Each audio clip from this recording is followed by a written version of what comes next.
நமது களம் டிவி, உண்மை உறக்க எப்போதும். அரசு வேலை வாங்கி தருவதாக கூறி 15 லட்சம் ரூபாய் மோசடியில் ஈடுபட்ட நபரை கைது செய்ய வேண்டும் என கோரிக்கை. சென்னை சூளை பகுதியைச் சேர்ந்தவர் சுரேஷ். இவர் தனியார் நிறுவனத்தில் பணியாற்றி வருகிறார். இவரிடம் வேலைவாய்ப்பு அலுவலகத்தில் பணிபுரியும் சரவணன் என்பவர் அரசு வேலை வாங்கி தருவதாக கூறி கதிர்வாணன் என்பவரை அறிமுகம் செய்துள்ளார். இந்நிலையில் கதிர்வாணன் அரசு வேலை வேண்டுமென்றால் ஒவ்வொருவருக்கும் 10 லட்சம் ரூபாய் கட்ட வேண்டும் என கூறியுள்ளார். ஆனால் நடுத்தர குடும்பத்தைச் சேர்ந்த சுரேஷ், என்னால் அவ்வளவு பணம் கட்ட முடியாது என கூறியதை அடுத்து ஒவ்வொருவருக்கும் 5 லட்சம் ரூபாய் என பேசப்பட்டு 3 நபர்களுக்கு 15 லட்சம் ரூபாய் பட்டத்தை கட்ட வேண்டும் என கூறியதை அடுத்து அரசு வேலை கிடைக்கும் என்ற ஆர்வத்தில் சுரேஷ் ஆன்லைன் மூலமாக 9,47,000 ரூபாய் பணத்தை கட்டியுள்ளார்.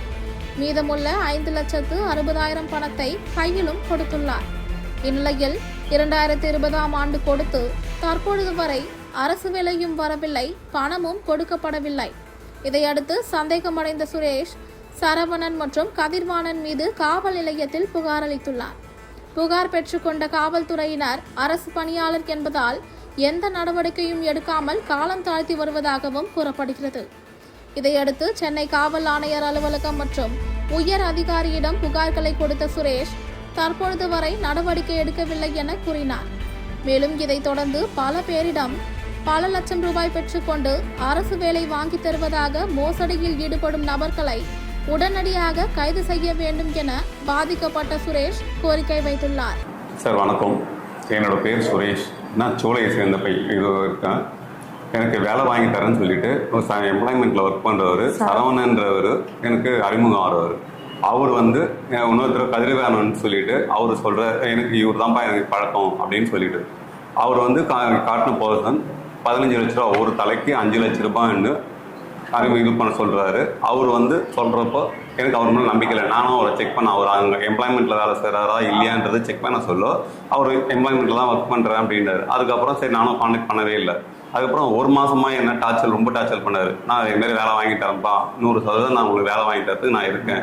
அதுக்கான பேசுனது சரி நான் நம்பிக்கையும் இல்லை. சரி நான் 2-3 ட்ரிப்பு நான் அவர் இருக்காரா இல்லையான்றது செக் பண்ணிவிட்டு அதுக்கப்புறம் நான் என் குடும்பத்தில் ஆலோசனை பண்ணேன். இதுமாரி கவர்மெண்ட் வேலை வாங்கி தரேன்னு சொல்கிறாரு, எனக்கு உங்கள் ஆசையை நான் நிறைவேற்றுறேன்னு சொல்லிட்டு இது பண்ண சொல்ல இது சரி தயங்களை வீட்டில் சரி விசாரிச்சுட்டு இறங்க எதுவும் வந்தாலும் அப்படின்னாங்க. சரி நான் விசாரிச்சுட்டேன். அவருக்கு சரவணன்றவர் எம்ப்ளாய்மெண்ட்டில் ஒர்க் பண்ணுறாரு. சரி நான் விசாரிச்சிருக்கு. அவரும் நான் என்ன சொன்னார்னா தயங்களை சரி நான் இன்னொருத்தரை கதிர்வாணன்றவர் அறிமுகப்படுத்துறாரு. அவர் என்டிஏ ஆஃபீஸ்லேயே அவர் இவர் வர வச்சு கதிர்வாணன் வர வச்சு இவர் தான்ப்பா கதிர்வாணன், நான் இவர் அறிமுகப்படுத்துறேன், எனக்கு இவர் மேலே நம்பிக்கை இருக்குது, இவர் கவர்மெண்ட் வேலையெல்லாம் வாங்கி கொடுத்துருக்காரு, நான் உனக்கு ஃபுல் சப்போர்ட்டு நான் இருக்கேன், இவர் மேலே நம்பிக்கை இருக்குது, எனக்கு என்னை நம்பி நீ அவர்களை பணத்தை கொடு, நான் கவர்மெண்ட் வேலையில் இருக்கிறதுனால எனக்கு என் அக்கௌண்ட்ல போடாத, எதுவுமே போடாத, நான் இவர்கிட்ட கொடுக்குறேன், அவருக்குள்ள அவர் அக்கௌண்ட்ல போடு, அவர் என்ன சொல்றாரோ அதை செய்ய, நான் அவனுக்கு பின்னாடி நான் அவனுக்கு சப்போர்ட் பண்றேன் அப்படின்னாரு. அதனால நம்பி நான் கதிர்வானேன்னா அவர் 2-3 ட்ரிப்பு என்னை வீட்டுக்கு வர வச்சு அட்வான்ஸ் தொகை 50,000 ரூபா வாங்கினாரு. அதுக்கப்புறம் எல்லாமே இது பண்ண சொல்லதான் எனக்கு நம்பிக்கை வந்தது. சரி நான் அவனுக்கு கண்டிப்பாக பண்ணி தரேன்ப்பா. இவரும் சரவணனும் நடுவுலாம் பேசியிருந்தாரு. இதுமாரி என்னப்பா காசு போட்டியா, அவர் என்னை ஃபாலோ பண்ணுறாரு, நான் இது பண்ணிட்டு இருக்கேன், அதெல்லாம் சொன்னதுனால எனக்கு முழு நம்பிக்கை வந்தது. அதனால என் குடும்பத்துலேருந்து அப்போ தான் என்னுடைய தகப்பனார் ரிட்டைர்மெண்ட் ஆகுறாரு. அந்த ரிட்டைர்மெண்ட் ஆக சொல்ல அந்த தொகையை சரி எனக்காக என்னை நம்பி எங்கள் அப்பா கொடுத்தாரு. அதுக்காக சரி அதுவும் பத்தலை. அப்போ பார்த்தது என் மனைவியோட நகையெல்லாம் அடமானம் வச்சு எல்லாத்தையும் நான் இது பண்ணேன். அப்போ நம்பி தான் அதுக்கப்புறம் இறங்கி நம்பினேன். அதுக்கப்புறம் சரவணனை கான்டாக்ட் பண்ணி அதுக்கப்புறம் ஆர்டர் காப்பிட்டாக வந்தது. அதெல்லாம் நம்பி தான் நான் எவ்வளோ இறங்கி நான் இது பண்ணதுக்கு இவரை நம்பினேன், சரவணனை நம்பினேன், கதிர்வேலையில் நம்பிக்கை இருந்தது. சரி அடிக்கடி பணத்தை அக்கௌண்ட்டில் போட்டு பார்ப்பேன். அப்போ கொரோனா டைம் ஆயிடுச்சு. அதனால என்னால் வர முடியலன்னு சார் சொல்கிறப்போ என்னோட அக்கௌண்ட்டில் போடுப்பா, நான் அக்கௌண்ட் நம்பர் அனுப்புகிறேன் அப்படின்னாரு. அதுக்கப்புறம் அக்கௌண்ட்டில் போட ஆரம்பித்தேன். அதுக்கப்புறம் நடுவில் வீட்டில் வாங்கிட்டு போனார். வீட்டில் வாங்கிட்டு போகிறதுனால நடுவில் ஒரு சில பேர் இதெல்லாம் வந்ததுனால சரி கம்முன்னு அதுக்கப்புறம் ஃபாலோ பண்ணி மறுபடியும் அக்கௌண்ட்டில் போட ஆரம்பித்தோம். அதுக்கப்புறம் சரி மறுபடியும் ஒரு ஆர்டர் காப்பி இபியில் வேலை வாங்கி தரேன்னாரு. இபியில் வாங்கி தரேன். அந்த ஆர்டர் காப்பி என்னை தேடி வாட்ஸ்அப்பில் அனுப்பிச்சாரு. எத்தனை பிரிண்ட் அவுட் எடுத்துன்னு கையில் காமிச்சாரு. இந்த டேட்டில் நீ போய் ஜாயின் பண்ணிக்கலாம்ப்பான்ட்டு. அதுக்கப்புறம் ஒரு மாதத்தில் அந்த 14 லட்ச ரூபா ஆயிடுச்சு. ஒரு மாதம் கழிச்சு அந்த இபியில் வேணாம், நான் உனக்கு இப்போ பள்ளிக்கல்வித்துறையில் வாங்கி தரேன், ஓஏவா வாங்கி தரேன், உன்னோட 5 கிலோமீட்டர்லேயே உங்கள் 3 பேருக்கு நான் அப்பாயின்மெண்ட் ஆர்டர் வாங்கி தரேன் அப்படின்னாரு. எனக்கு அப்போ தான் சின்னதாக ஒரு டவுட் வந்தது. ஏன்னா ஒரு மாதத்தில் கவர்மெண்ட் எடுத்து நம்ம ஏமாந்துட்டோமா என்னன்றது டவுட் அந்த இபி ஆஃபீஸில் போய் கேட்க சொல்ல ஆமாப்பா ஆர்டர் காப்பி போட்டுன்னு தான் இருக்காங்க, இப்போ கொரோனா டைம்ன்றதுனால நிறுத்தி வச்சுருக்காங்க. அதுக்கப்புறம் பள்ளிக்கல்வித்துறையில் மறுபடியும் பொறுத்தவரை எனக்கு டவுட் வந்து மறுபடியும் என்ன சார் இப்போ தான் இதில் போட்டு கேன்சல் பண்ணுறீங்க, இதில் மறுபடியும் வந்து அதுக்கப்புறம் டிபிஏல போயிட்டு விசாரிக்க சொல்ல அவங்களும் அம்மா இருக்குது அந்த ஆர்டர் காப்பி அவர் அமிச்ச ஆர்டர் காப்பியை திரும்பி டிபிஏல போய் விசாரிக்கிறேன். அது டிபிஏல விசாரிச்சலாம் அந்த ஆர்டர் காப்பிலாம் பார்த்துட்டு ஆமாப்பா இந்த லிஸ்ட்டு வந்து உண்மைதான், அது இன்னும் போடலை, ஆர்டர் காப்பி நிப்பாட்டி வச்சுருக்காங்க, கொரோனா டைம்ன்றதுனால நிப்பாட்டி வச்சிருக்காங்க அப்படின்றதுக்கு. அதுக்கப்புறம் சரி 15 லட்ச ரூபா ஆயிடுச்சு. ஒரு 2 மாதம் கழிச்சு அவரோட நம்பர்லாம் கொஞ்சம் எடுக்காமல் இருந்தார். இவர் சரவணங்களை போய் கேட்டார். அதெல்லாம் ஒன்றும் இல்லைப்பா நான் ஃபாலோ பண்ணின்னு தான் இருக்கேன், ஒன்றும் பிரச்சனை இல்லை உனக்கு, நான் ஃபாலோ பண்ணிட்டு தான் இருக்கேன், அவர் கதிர்வேலு எனக்கு தெரியும், எல்லாமே நம்பி தானே போட்டிருக்கேன் அதெல்லாம் அப்படின்றாரு. அதுக்கப்புறம் பார்த்தீங்கன்னா அவரு என்ன கேட்டால் போட்டிங்க என்ன கேட்டிங்க போட்டேன் அப்படின்னாரு. இது என்னன்னா இவ்வளோ தூரம் நான் உன்னை நம்பி 15 லட்ச ரூபா போட்டுட்டு இப்போ வந்து என்ன கேட்டீங்க சொன்னார். அவர் பேசின கதிர்வேல் பேசின ஆடியோ ரெக்கார்டிங் இருக்குது, சரவணன் பேசின ஆடியோ ரெக்கார்டிங்கு எல்லா ரெக்கார்டிங்கும் இருக்குது என்கிட்ட. அதுக்கப்புறம் தான் சரி இவர் மேலேயே நம்பிக்கையில் அவர் நம்பர் சுவிச் ஆஃப் செய்யப்படுது, கதிர்வேலோட சுவிச் ஆஃப் செய்யப்படுது. அதுக்கப்புறம் சரவணனை போய் கேட்டதுக்கு இருப்பா வெயிட் பண்ணப்பா நான் ஃபாலோ பண்ணிட்டு தான் இருக்கேன், அவங்க மேடம்கிட்டலாம் பேசியிருந்தாருங்க, கதிர்வேலைகளை பேசியிருந்தா இருக்கேன் அப்படின்னாரு.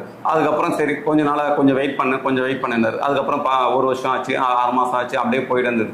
எனக்கு அதுக்கப்புறம் நானும் என்னோட மனைவியும் போயிட்டு அவர்களை போய் கேட்டோம். கிண்டியில் எம்ப்ளாய்மெண்ட் ஆஃபீஸில் போயிட்டு 3வது மாடியில் போயிட்டு கேட்குறோம், இது மாதிரிலாம் ரொம்ப என்ன டார்ச்சர் பண்ணீங்கன்னா நான் இறந்துருவேன், நான் சூசைட் பண்ணிப்பேன், நான் கவர்மெண்ட் ஸ்டாஃபு, என்னை எதுவுமே பண்ண முடியாது, நீ கம்ப்ளைண்ட் பண்ணாலும் சரி எங்கே போய் கம்ப்ளைண்ட் பண்ணாலும் நான் கவர்மெண்ட் ஸ்டாஃபில் இருந்தாலும் என்னை எதுவுமே பண்ண முடியாது அப்படியே அழுத்தி சொல்கிறாரு. எனக்கு அதுதான் மன உளைச்சமாச்சு. நானும் என் மனைவி அங்கே வந்து அழுதுன்னே வெளியே வரோம். அங்கே இருக்கவங்க கூப்பிட்டு என்னை பேசுகிறாங்க, என்னப்பா ஆச்சுன்னு. அது அப்போ இதுமாரி எனக்கு வேலை வாங்கி தரேன்னு சொல்லிட்டு என்னை ஏமாத்திட்டாரு அப்படி சொல்கிறப்ப தான் ஆமாப்பா இதேமாரி நிறைய பேர் வந்து அழுதுட்டு போகிறாங்க, என்னென்ன விஷயம் தெரியாது, நீங்கள் போயிட்டு கம்ப்ளைண்ட் பண்ணுங்கள், முதல் கம்ப்ளைண்ட் பண்ணுங்க அப்படின்னாங்க. அதுக்கப்புறம் தான் நான் வந்து கம்ப்ளைண்ட் பண்ணேன். என்னோட சர்க்கிளில் வர ஸ்டேஷன் வேப்பேரி ஸ்டேஷன், அங்கே போய்ட்டு நான் கம்ப்ளைண்ட் பண்ணுறேன். அங்கே போய்ட்டு கம்ப்ளைண்ட் பண்ணுறதுக்கு என்னோட ப்ரூஃபு எல்லாமே அவர் கதிர்வாணனுக்கு அக்கௌண்ட்டில் போட்டது எல்லாமே 9,50,000 ரூபா, அப்புறம் கையில் கேஷ் 5,50,000 ரூபா கேஷ், இது எல்லாமே நான் கையில் கொடுத்ததுக்கு எல்லாமே ப்ரூஃப் என்கிட்ட இருக்குது. அதெல்லாம் ஆடியோ ரெக்கார்டிங் எல்லாமே ஃபோன்லேருந்து ஸ்பெண்டரில் போட்டு எடுத்துன்னு வைப்பானாங்க, அதுவும் நான் போட்டு எடுத்துன்னு போனேன். அதுக்கப்புறம் எல்லாமே ப்ராப்பர்ஸாக நடக்க சொல்ல இது வந்து கவர்மெண்ட் ஸ்டாஃப் இருக்காரு, இவர் நான் ஒப்பீனியன் வாங்கணும், கமிஷனர் ஆஃபீஸில் போயிட்டு ஒப்பீனியன் வாங்கணும், எஃப்ஐஆர் போடுவாங்க, மேலேயே நடவடிக்கை எடுப்பாங்க. நான் தாராளமாக நான் செய்தது தப்பு தான் சார் அப்படின்னு நான் அவர்களே கமிஷனர்கிட்டே ஒத்துக்கினேன். அவர் என்ன ஆசை தூண்டி தான் இது பண்ணார், நான் ஒன்றும் டைரெக்டாக இது பண்ணல. என்னோட மனைவிக்கு எம்ப்ளாய்மெண்ட்டில் ரினியூல் பண்ணதுக்கு நான் போனது, இவர் தான் என்னை ஆசை தூண்டி இது பண்ணார், இது சரவணன்றது தான் என்னை ஆசை தூண்டினார். அதனால நான் அந்த பணத்துக்கு நான் ரெடி பண்ணி இது பண்ணிட்டேன். இப்போ வந்து எனக்கு எஃப்ஐஆர் போட்டாலும் பரவாயில்ல சார், எனக்கு ஒன்றும் பிரச்சனை இல்லை, அவர் மேலே தக்க நடவடிக்கை இருக்கிறார். அவர் இப்போதைக்கு எனக்கும் இதுக்கும் சம்மந்தம் இல்லைன்னு சொல்றாரு. இப்போ நாங்கள் 15 லட்சத்தை கொடுத்துட்டு இவரு சூசைட் பண்ணிக்க போயிட்டாரு. இப்போ நான் ஒரு புள்ளைய வச்சுக்கிட்டு நான் என்ன சார் பண்ணுவேன்? நான் ஸ்டேஷனில் போய் கம்ப்ளைண்ட் கொடுத்தாலும் எந்த ஒரு ரெஸ்பான்ஸும் பண்ண போறேன். ஒரு வருஷமா ஸ்டேஷன்ல கம்ப்ளைண்ட் பண்ணிட்டு அங்க போய் இங்க போய் எங்களை இழுத்தச்சுன்னு இருக்காரு, எதுவுமே பண்ண மாட்டோம். ஒரு வருஷமா எஃப்ஐஆர் போடாம எங்களை இழுத்தச்சுன்னு இருக்காரு. என்னதான் நாங்க இதுவா இருந்தாலும் இது மாதிரியா சார் பண்றது? இவர்தான் அந்த சரவணன், இவர் தான் எங்களுக்கு வந்து வேலை வாங்கி தரேன்னு சொல்லி இவர் தான் எங்களுக்கு அறிமுகமானார். இவர் சொல்லி தான் நாங்க இவர்கிட்ட பணத்தை கொடுத்தோம். இவர் சொல்லி தான் இவர்கிட்ட நாங்கள் பணத்தை கொடுத்தோம். இப்போ இவர் ஃபோனை சுவிட்ச் ஆஃப் பண்ணிட்டு போயிட்டாரு, எங்கே இருக்காருன்னு எங்களுக்கு தெரியல. இப்போ நாங்கள் என்ன சார் பண்ணுறது? நாங்கள் இவர் வந்து நிறைய பேருக்கிட்ட பணத்தை வாங்கி ஏமாத்திருக்காரு. 3.5 கோடி கிட்ட எல்லாருக்கிட்டையும் வேலை வாங்கி தரேன்னு சொல்லி ஏமாத்திருக்காரு 25 பேர்கிட்ட. நாங்கள் என்ன சார் பண்ணுறது? நாங்கள் வேப்பேரி ஸ்டேஷன்ல போய் கம்ப்ளைண்ட் பண்ணதுக்கு அவங்க என்ன சொன்னாங்கன்னா உங்களுக்கு ஆக்ஷன் எடுப்பாங்க. அதுக்கப்புறம் பார்த்தா கிண்டி ஸ்டேஷனை மாற்றி விட்டாங்க. ஏன்னா அவரோட சர்க்கிள் இருக்குது கிண்டி ஆஃபீஸ்னால கிண்டியில் போய் இது பண்ணாங்க. அங்கேருந்து அங்கே போனோம். அங்கே போயிட்டு அங்கே என்ன பண்ணாங்க, இருங்க இங்கே நாங்கள் விசாரிச்சுட்டு இது பண்ணுறோம், அவர் எம்ப்ளாய்மெண்ட்டில் இருக்கிறதுனால நாங்கள் விசாரிக்கிறோம் அப்படின்னாங்க. நான் இருக்க சொல்ல என்ன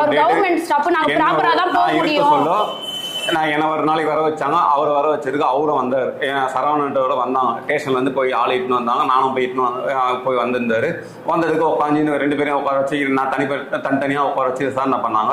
அவர் பார்த்தோன்னா எனக்கு பிபியா இருக்கு, நான் செத்துருவேன் அப்படி இப்படின்னு அங்கேயே ஸ்டேஷன்லேயே ஒரு ட்ராமா போட்டு உடனே 10 நிமிஷத்துலேயே உடனே ஆம்புலன்ஸ் வர வச்சுட்டு உடனே அனுப்பிச்சுட்டாங்க. சரி இல்லைப்பா ரொம்ப உடம்பு சரியாமல் இருக்காரு, நீங்கள் ஒரு வாரம் வெயிட் பண்ணுப்பா, நல்லா நிலைமையாட்டோன்னா நான் மறுபடியும் விசாரணை பண்ணட்டேன். அதுக்கப்புறம் எனக்கு ஸ்டேஷன்லேருந்து ஆர்டர் காப்பி வருது, இதுமாரி இந்த டேட்ல வந்து நீ ஆஜராகணும், நீ கம்ப்ளைண்ட் பண்ணியிருக்க, அவர் சரவணன் மேலே இது பண்ணியிருக்காரு, நீ வந்து ஆஜராகணும்னு சொல்லிட்டு ஸ்டேஷனில் கிண்டி ஸ்டேஷன்லேருந்து எனக்கு வருது.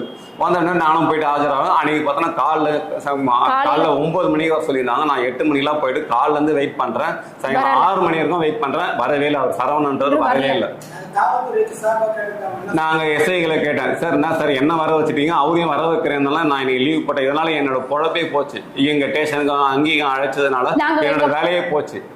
ஒரு நாளைக்கு நான் பணத்தையும் கொடுத்துட்டு இதையும் ஸ்டேஷனுக்கு இந்த ஸ்டேஷனுக்கு போனா அந்த ஸ்டேஷனுக்கு போ, அந்த ஸ்டேஷனுக்கு போனா இந்த ஸ்டேஷனுக்கு போ அப்படின்னு என்ன ரொம்ப அழுக வச்சாங்க. இல்ல நீ போய் கிண்டியில போயிட்டு இது போய் நீ சரவணன் இட்டுன்னு வாப்பா. சார் அவர் குற்றவாளி, நான் இட்டுன்னு வரலாம், அவர் கம்ப்ளைண்ட் பண்ணியிருக்கேன், நீங்க தான் ஆக்ஷன் எடுக்கணும். ஒன்னு ஆக்ஷன் எடுங்க, இல்ல ஏதாவது இது பண்ணுங்க, ரெஸ்பான்ஸ் பண்ணுங்க சார், எனக்கு வெயிட் பண்ணுங்கப்பா. அவ்வளோதான். அது நடந்தே 6 மாசம் ஆகுது. அவ்வளோதான். எலெக்ஷன் அந்த இதெல்லாம் அப்படியே விட்டுட்டாங்க. இது வரைக்கும் எந்த ஒரு ரெஸ்பான்ஸுமே இல்லை. அவரு நல்லா ஜாலியா இருக்காரு. 15 லட்சம் ரூபாய் நாங்கள் கொடுத்துட்டு நாங்கள் நஷ்டத்துக்கு உட்காந்து இருக்கோம். எனக்கு வேலையே இல்லாமல் நான் சூசைட் பண்ண போயிட்டேன். ஒரு ட்ரிப்பு என் மனைவி என் பையனும் போனாலும் பரவாயில்ல, என் சூசைட் பண்ண போயிட்டேன். சொல்லுங்க சார். கொடுத்தாங்க சார். சிஎஸ்ஆர்லாம் எதுவுமே போடல சார். சிஎஸ்ஆர் கேட்டது தான் சிஎஸ்ஆர் போட. நான் இந்த கேஸை பொறுத்தவரைக்கும் சிஎஸ்ஆர்லாம் வேணாம், டைரக்டாக எஃப்ஐஆர் போட்டு உள்ள ஸ்டேஷன்ல இருந்து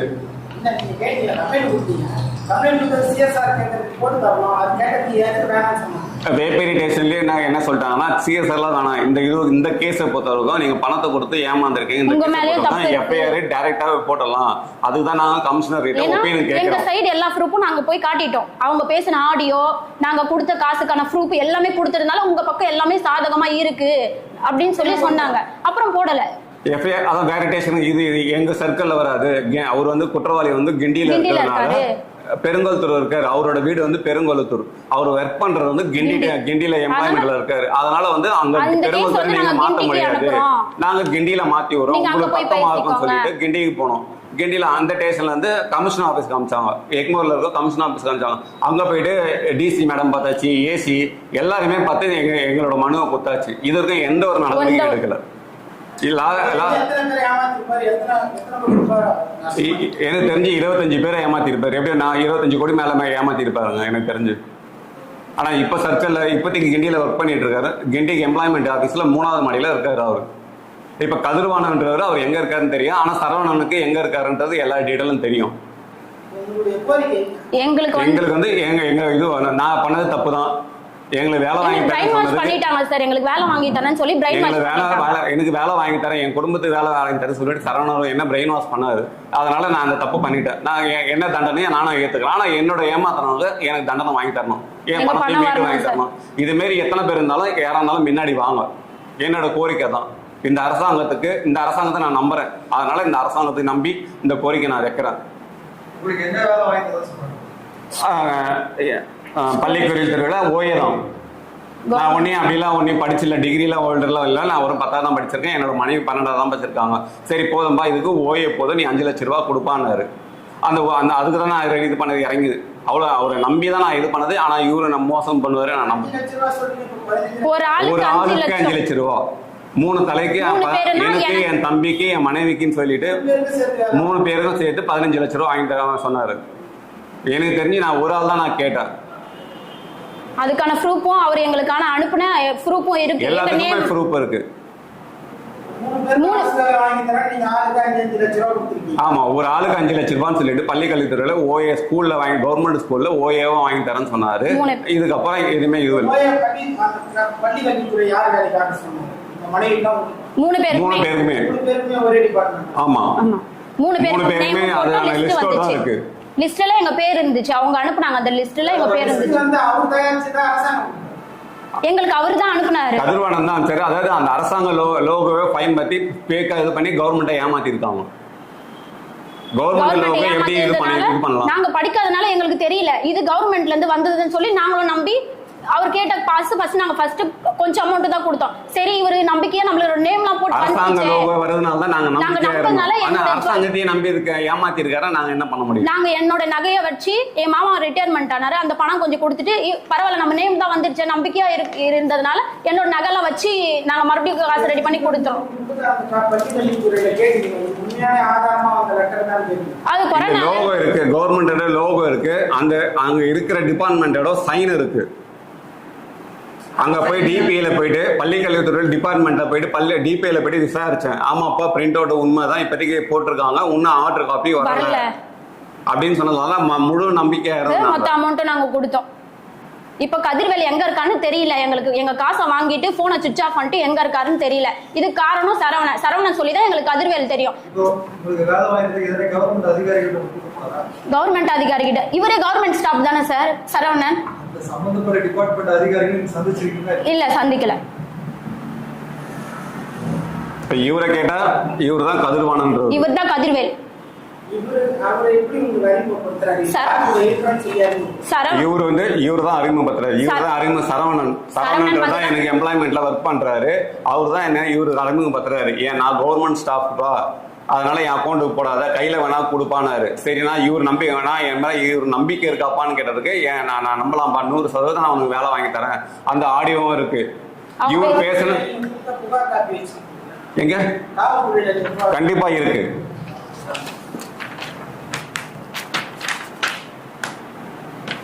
பதினாறு 2 அன்னைக்கு கம்ப்ளைண்ட் பண்ணோம் வேப்பேரியில. அதாவது இவ்வளவு காலம் இது பண்ணதுன்னா சரவணான்றது நான் பாத்துக்கிறேன், நீ வெயிட் பண்ணு, நான் உன் பணத்தை நான் கேரண்டியா வாங்கி தரேன், இல்ல நான் வேலை வாங்கி தரேன், நான் தான் எம்ப்ளாய்மெண்ட்ல வேலை செய்யறேன், நான் கண்டிப்பா நான் வாங்கி தரேன், அந்த முழு நம்பிக்கையில தான் இருந்தேன். அதுக்கப்புறம் தான் வேலை வாங்கி தரேன், நான் எந்த டிபார்ட்மெண்ட்ல சொன்னோன்னா அதே டிபார்ட்மெண்ட்ல உனக்கு வேலை வாங்கி தரேன் அப்படின்னு அந்த நம்பிக்கையில தான் நான் இவ்வளவு நாளா பொறுமையா இருந்தேன். அதுக்கப்புறம் ஒரு கொஞ்ச நாள் போ அவரோட பேச்செல்லாம் மாற ஆரம்பிச்சது. என்ன கேட்டா கொடுத்தீங்க, அந்த ஆடியோ ரெக்கார்டிங் எல்லாம் அவர் பேசின ரெக்கார்டிங்ல இருந்து எல்லாமே இருக்கு. காவல்துறை கிட்ட கொடுத்துருக்கோம், வேப்பேரி ஸ்டேஷன்லயும் கொடுத்துட்டோம், டிசி ஆபீஸ்லயும் கொடுத்துட்டோம், ஏசி ஆபீஸ்லயும் கொடுத்துட்டோம், எல்லா இடத்தையும் கொடுத்துட்டு கடைசியா எதுவுமே ஒரு நடவடிக்கை எடுக்கல. காவல்துறை என்ன சார் சொல்றாங்க? கூப்பிட்டு விசாரணை பண்றேன், கூப்பிட்டு விசாரணை பண்றேன், நான் சரவணனை கூப்பிட்டு விசாரணை பண்றேன். கவர்மெண்ட் ஸ்டாஃப் நம்ம வந்து ப்ராப்பரா அதே ஒரே அப்படியே ஆச்சு டேபிள் வச்சு சொல்ல, நான் கவர்மெண்ட் ஸ்டாஃப், என்ன நீ ஒன்னும் பண்ண முடியாது, நீ எங்க வேணா என்ன வேணா பண்ணிக்கப்பா, இதை அழுத்தி சொல்றாரு. ஏன் கவர்மெண்ட் ஸ்டாஃப்ல இருக்கிறவங்க ஏமாத்தணும், இதுவா இருக்கணும். இந்த டிவிகே அரசாங்கம் கண்டிப்பா நடவடிக்கை எடுக்கணும். எனக்கு முழு நம்பிக்கை இருக்கு இந்த டிவிகே அரசாங்கம். எங்களுக்கு எதனா ஒண்ணு எங்களுக்கு நடக்கணும். எங்க காசை கொடுத்துட்டு நாங்க ரொம்ப கஷ்டத்துல இருக்கோம். எங்க பணம் வரலன்னா நாங்க சூசைட் பண்ணி செத்துருவோம். நாங்க கண்டிப்பா நாங்க சொல்றோம், எங்களுக்கு நடவடிக்கை 1 இயர் ஆகுது நாங்க கேஸ் கொடுத்து. எங்களுக்கான என்ன இங்க நடந்திருக்கு? எங்களுக்கான எதுவுமே நடக்கல. கவர்மெண்ட் வேலை இருந்தா அவங்களுக்கு எல்லாமே சப்போர்ட் இருக்கு. அப்ப நாங்க எல்லாம் என்ன பண்றது? ஒரு நம்பி தானே வந்து கம்ப்ளைண்ட் கொடுக்குறோம். எல்லா ப்ரூஃபும் எங்க கிட்ட இருந்தும் எங்களுக்கு எதுவுமே நடக்கல. வாங்கின காசு, அவங்க பேசின ஆடியோ எல்லாமே ப்ரூஃப் வச்சுட்டு எங்களுக்கு எதுவுமே நடக்கல. நாங்க பண்ணது தப்பு தான், நாங்க போனது தப்பு தான். இருந்தாலும் எங்க பணம் என்ன நடவடிக்கைனா என் மேல எடுங்க சார். நான் காவல்துறை கேட்டுக்கிறேன். ஏன்னா எனக்கு வந்து நல்லா இதுவும் நடக்கணும். அதுவும் நான் தெளிவா சொல்லிக்கிறேன். நான் தப்பு பண்ணதுன்னா ஒத்துக்கிறேன் நான் தாராளமா.